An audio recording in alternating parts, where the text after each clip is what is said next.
Recuerden, hermanos, estamos grabando para nuestros hermanos que están en sus casas, que por alguna u otra razón no pueden venir. Y aquellos que están aquí, hermanos que no estuvieron la semana pasada, a mí me gustaría que vieran el video, no porque qué bruto, qué predicador, ¿verdad? Sino hice algunas aclaraciones sobre el tema que estamos viendo. Entonces me gustaría que lo vieran para que supieran algunas cosas por las cuales estoy predicando sobre Malaquías, pero también algunas aclaraciones ahí, ¿verdad? Siento que en algunas partes fui demasiado fuerte, demasiado duro, entonces traté de quizás no de retractarme, ¿verdad? Porque creo que no hay razón, pero sí de explicar un poco mejor qué era lo que estaba tratando de decir, ¿verdad? Así que si ustedes pueden ver el devocional de hoy que está en el grupo de WhatsApp, a mí me encantaría que lo hicieran, aquellos que no estuvieron aquí la semana pasada. Ok, quiero que leamos Malaquías, capítulo 2, versículos 1 al 4. Recuerden ustedes, estamos viendo devocionales pequeños sobre Malaquías, y recuerden que Malaquías está hablando a un grupo de personas, está hablando a un pueblo que había perdido su fe en el Señor. Los problemas de la vida, las dificultades de la vida les habían llevado a desconfiar de las promesas de Dios, de lo bueno que era Dios, pero también esa desconfianza en Dios los había llevado a tener una adoración a Dios, una adoración bastante falsa, una adoración bastante débil, una adoración nada costosa. Los sacrificios no eran sacrificios realmente.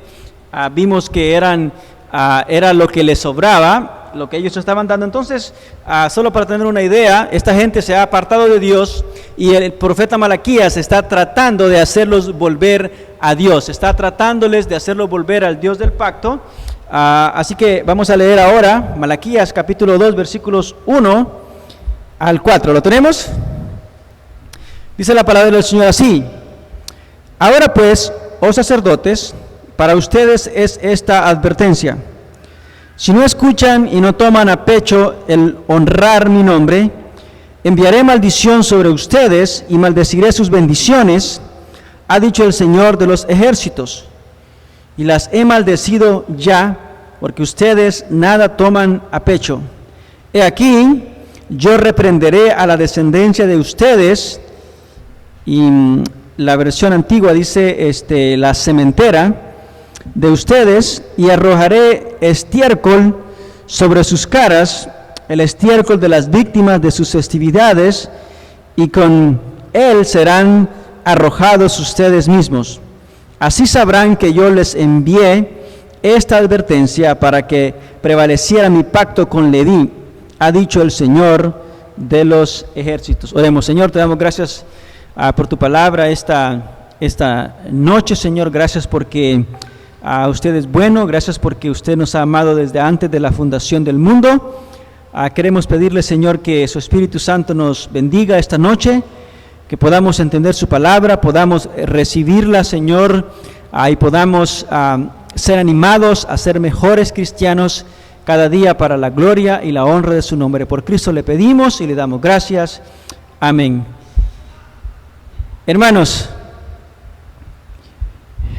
una de las cosas que se suele decir cuando se habla de pastores e iglesias es que el grupo de cristianos nunca va a ser más espiritual que su pastor. Siempre van a ser menos espirituales, y esto debería preocuparnos, debería animarnos, o debería ser una exhortación a aquellos que dirigimos algo dentro de la iglesia, o a aquellos que queremos dirigir algo de la iglesia, y también en todo caso a aquellos que somos cristianos y que el único miembro de la casa si usted es el único miembro de la casa cristiano, recuerde también usted tiene una responsabilidad para con sus familiares. Recuerde, el profeta está hablando aquí a los sacerdotes, y en el Nuevo Testamento se nos ve a todos como sacerdotes. Así que si nosotros queremos Si yo quiero que la iglesia sea mejor, entonces yo tengo que ser mejor cristiano. Si usted quiere que sus familias crean en Cristo, bueno, usted tiene que ser primeramente un cristiano y que la gente pueda ver eso en usted. Y una de las cosas, hermanos, una de las cosas que demuestran si una persona es espiritualmente madura o no, es que esta persona es capaz de recibir una crítica de alguien. Una de las cosas que me dijo mi maestro en el seminario, me dijo, cuando yo veo a una persona que se le critica algo e inmediatamente empieza a dar excusas o no recibe esa crítica debidamente, dice, ese es un signo que esa persona es una persona inmadura. Y recuerdan ustedes, David era una persona madura y cuando él fue reprendido por sus pecados, siempre él buscó arrepentimiento. Pero recuerdan ustedes Saúl nunca buscó un arrepentimiento porque nunca reconoció realmente sus pecados. Así que, hermanos, en la vida, si queremos saber si somos maduros, bueno, tenemos que ver cómo tratamos a una persona que nos hace ver un error. Tenemos que ver cómo reaccionamos ante alguien que nos llama la atención por ciertas cosas. Si reaccionamos de una manera indebida, si nos enojamos y empezamos a dar argumentos, empezamos a enojarnos y empezamos a molestarnos, bueno, hermanos, lo más seguro es que no tenemos una madurez espiritual. Sea lo que sea que digamos, sea lo que sea que parezcamos, cuando se nos confronta a nosotros, es donde podemos ver cuánta relación tenemos con el Señor. Así que un cristiano, un líder, tiene que ser una persona madura, porque si él o ella no es una persona madura, entonces no puede liderar a otros a ser maduros. Ahora, la Biblia dice, hermanos, que la congregación debe respetar a sus pastores. Dice que debe someterse a ellos y dice que si va a acusarlos de algo, si va a reprenderlos, si va a llamarles la atención, entonces tiene que tener una base. Dice 1 Timoteo 1:19, no admitas acusación contra un anciano, y recuerdan ustedes la palabra anciano es la palabra pastor. No admitas acusación contra un anciano a no ser de que haya 2 o 3 testigos. Entonces, lo primero que vemos es que, bueno, si vas a acusar a un pastor, si vas a acusar a un anciano de algo ante la iglesia, tienes que tener 2 o 3 testigos. Ahora bien, el versículo 20 dice, a los que continúan pecando, hablando de los pastores, repréndeles delante de todos para que los otros tengan temor. Ahora, lo segundo que vemos es que si el pastor está fallando, la congregación tiene el deber de llamarle la atención. Entonces, no estoy diciendo que nunca van a llamar la atención al líder, sí, deben hacerlo cuando consideren, cuando hayan varias personas que digan, mire, el pastor está haciendo esto y esto y esto y está indebido, entonces varias personas deben reprender al pastor. Así que estamos de acuerdo, ¿verdad? No estoy diciendo que ustedes nunca me van a decir a mí algo, no. Hay ocasiones donde van a tener que reprenderme, hay ocasiones donde van a tener que llamarme la atención. ¿Por qué? Bueno, porque yo soy hombre y los hombres somos pecadores, ¿verdad, mujeres? Sí, ¿verdad? Los hombres fallamos y también las mujeres, ¿verdad? Entonces necesitamos reprensión, todos necesitamos reprensión y los pastores también la necesitan. Ahora bien, hermanos, recuerden ustedes, no significa que ustedes van a decirme qué hacer. Realmente quien dice qué hacer es el Señor, pero sí significa que si ustedes ven que fallo, van a reprenderme. Ahora, aquí el profeta está reprendiendo a los sacerdotes. Los sacerdotes eran los líderes, los sacerdotes eran los pastores, y cuando el profeta ve que ellos están fallando, entonces va y les reprende. Recuerdan ustedes el apóstol Pablo, cuando Pedro estaba fallando, lo reprendió, dice, públicamente. Le dijo, Pedro, eres un hipócrita, públicamente se lo dijo y todo el mundo lo escuchó, pero ¿qué hizo Pedro? Pedro aceptó la reprensión porque era un hombre maduro. Entonces, aquí tenemos una reprensión a los pastores, tenemos una reprensión a los sacerdotes, pero también, hermanos, también tenemos una reprensión todos nosotros. Recuerden ustedes, en el Nuevo Testamento se nos ve a todos como sacerdotes, porque ¿qué es un sacerdote? Alguien que me diga, ¿qué es un sacerdote? Bueno, un sacerdote de la Biblia, ¿verdad? No van a decir a alguien que tiene una cosa en la cabeza y que anda con un bastón y camina despacito y siempre anda con una sotana larga, ¿verdad? ¿Qué es un sacerdote bíblicamente? ¿Cuál era la función del sacerdote? La función del sacerdote era reconciliar al pueblo con Dios. Era el mediador de Dios y los hombres.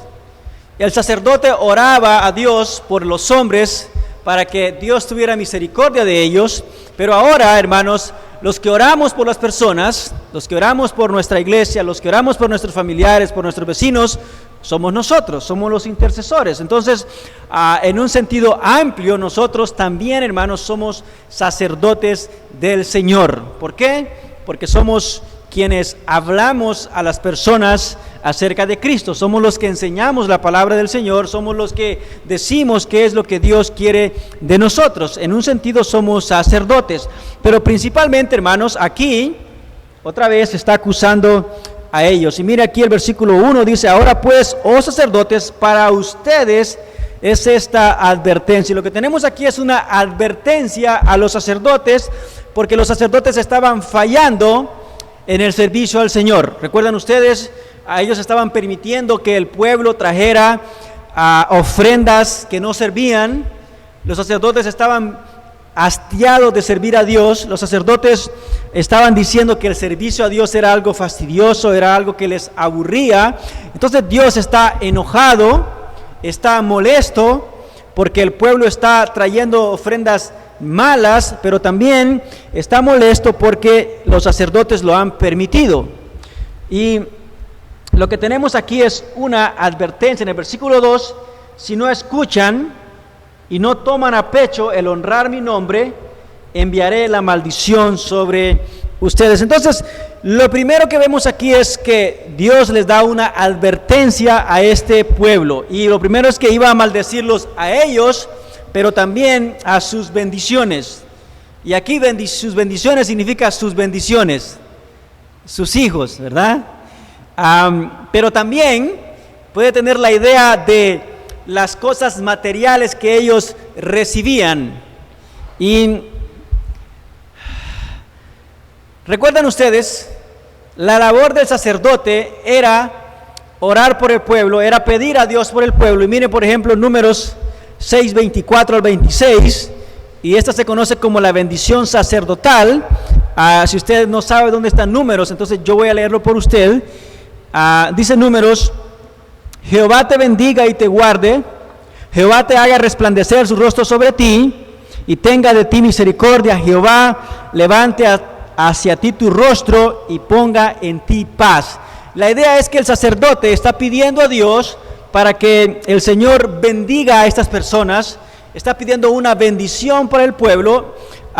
Y aquí entonces lo primero que está diciendo es que esas bendiciones que el pueblo daba a la gente, Dios las iba a regresar en maldiciones.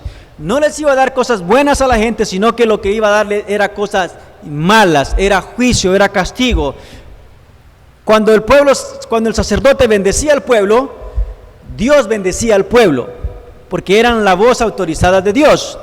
Pero en este caso los sacerdotes están fallando, el pueblo también, y lo que van a tener son maldiciones. Ahora, también esto puede referirse a las bendiciones materiales y físicas que Dios había prometido a los sacerdotes.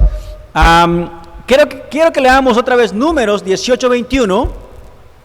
Y aquí, hermanos, vamos a ver algo que a mucha gente no le gusta, mucha gente lo rechaza, pero lo que vamos a ver aquí en estos versículos es que, recuerden ustedes, ¿cuántas tribus tenía Israel? ¿Cuántas?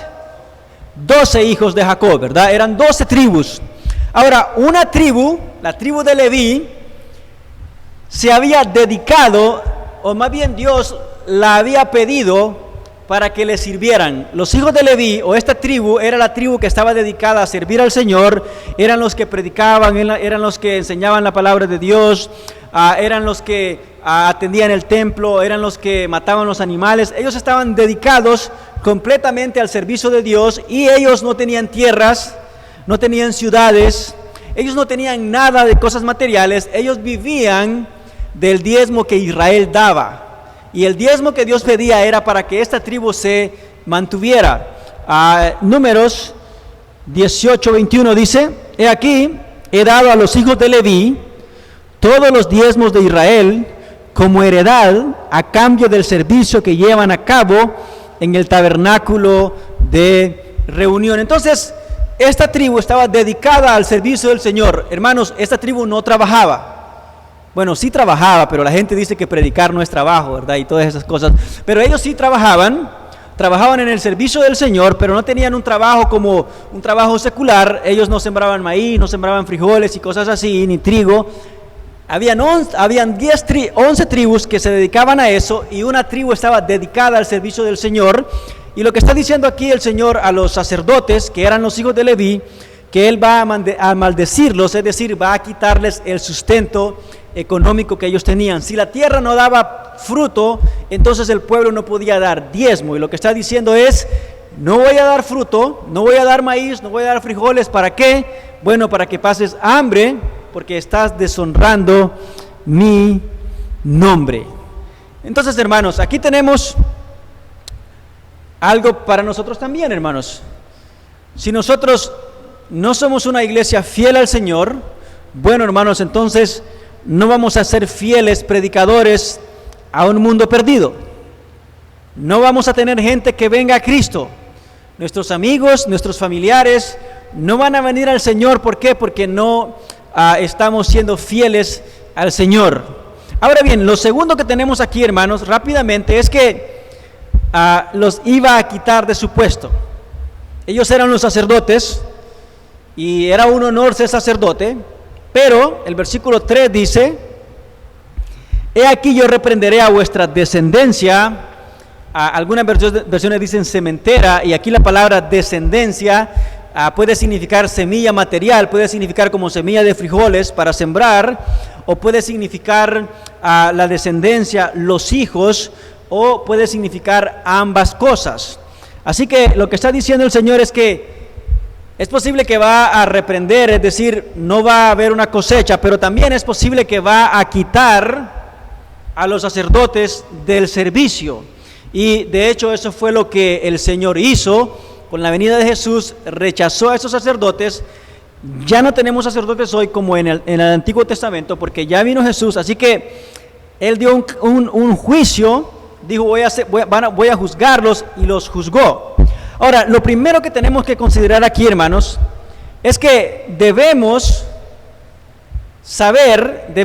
pensar que Dios nos va a juzgar por la influencia que tengamos en otras personas. Hermanos, ustedes saben que la gente normalmente piensa de los cristianos como hipócritas, como gente sinvergüenza, especialmente de los pastores, ¿verdad? Son los cabecillas esos, dicen. Pero piensa de nosotros mal. Y a veces, hermanos, cuando nosotros no vivimos bien, la gente comprueba: es cierto, todos son iguales, todos son hipócritas. Mire, fulanito, ¿verdad? Es así, entonces todos son así. Hermanos, Dios nos va a juzgar por eso. Si nosotros damos un mal testimonio, si nosotros decimos que somos cristianos, pero vivimos como el diablo, entonces, hermanos, la gente nos está viendo, nos está observando más de lo que pensamos. La gente está pendiente de nosotros más de lo que pensamos. Ahora, no solamente los vecinos, no solamente nuestros enemigos, sino, hermanos, nuestros familiares nos están viendo. Y un día que se enojen y un día que se molesten, nos lo van a echar en cara. O un día que los evangelicemos, nos van a decir, y vos te estás evangelizándome y aquel día estabas haciendo esto. Si vivimos mal, vamos a dar una mala influencia a nuestros vecinos, a nuestros familiares, y nadie nos va a creer. Entonces tomemos en cuenta eso. Dios nos va a juzgar si somos malos cristianos. Ahora, pero también, hermanos, lo segundo que vemos aquí es que Dios es un Dios misericordioso, es un Dios amoroso, y si hemos fallado, si estamos fallando, bueno, podemos pedir perdón. Aquí lo que tenemos es una advertencia: si ustedes no se arrepienten, si ustedes no cambian, entonces voy a castigarlos. Pero está la posibilidad de que nos arrepintamos, cambiemos y no haya juicio. Ahora bien, en tercer lugar, hermanos, también vemos que si no prestamos atención a la amonestación, va a haber juicio. Hermanos, es cierto, Dios es un Dios bueno, es un Dios amoroso, es un Dios misericordioso, es un Dios perdonador, es un Dios paciente, es cierto, pero si seguimos pecando, si seguimos haciendo lo malo, si seguimos apartándonos, hermanos, entonces podemos estar seguros que vamos a recibir un castigo o una disciplina para aquellos que son hijos de Dios. De hecho, eso ocurrió con los levitas, pero también, hermanos, esta forma de actuar de Dios no es propia del Antiguo Testamento, también es del Nuevo Testamento. Recuerdan ustedes, Jesús está llamando al arrepentimiento a una iglesia, a la iglesia de los Efesios, y en capítulo 2, versículo 5 de Apocalipsis, él dice, Apocalipsis 2:5, recuerda por tanto de dónde has caído, arrepiéntete y haz las primeras obras, de lo contrario, yo vendré pronto a ti y quitaré tu candelero de su lugar si no te arrepientes. ¿Qué está diciendo? La está amenazando, y la amenaza es: si usted no se arrepiente, esa iglesia va a desaparecer. ¿Y saben qué, hermanos? Esta iglesia de Éfeso desapareció hace siglos. No hizo caso, no se arrepintió, entonces desapareció de la faz de la tierra. La iglesia de Éfeso no existe. ¿Por qué?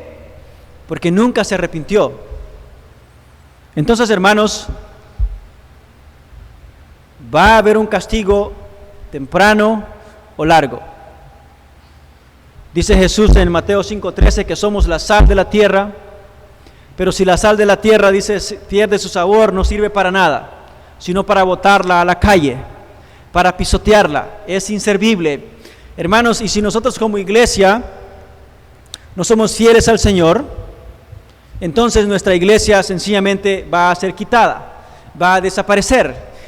Hermanos, ¿cuántas iglesias bautistas no han desaparecido en Colón? Hay una larga lista. ¿Cuántas están a punto de desaparecer? Bueno, hay una larga lista. ¿Por qué?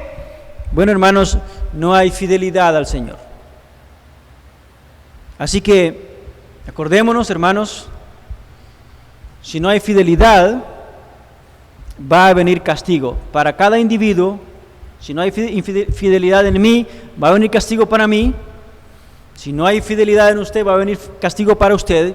Si no hay fidelidad en la iglesia, va a venir castigo para toda la iglesia. Así que atendamos al llamado, recordemos, reflexionemos, y si hemos fallado, bueno, pidamos perdón, hermanos, y sigamos adelante con el Señor. Oremos. Señor, te damos gracias por esta noche, por tu palabra. Te queremos pedir, Señor, que nos ayudes a ser fieles a usted, porque usted ha sido bueno, misericordioso, amoroso, Señor.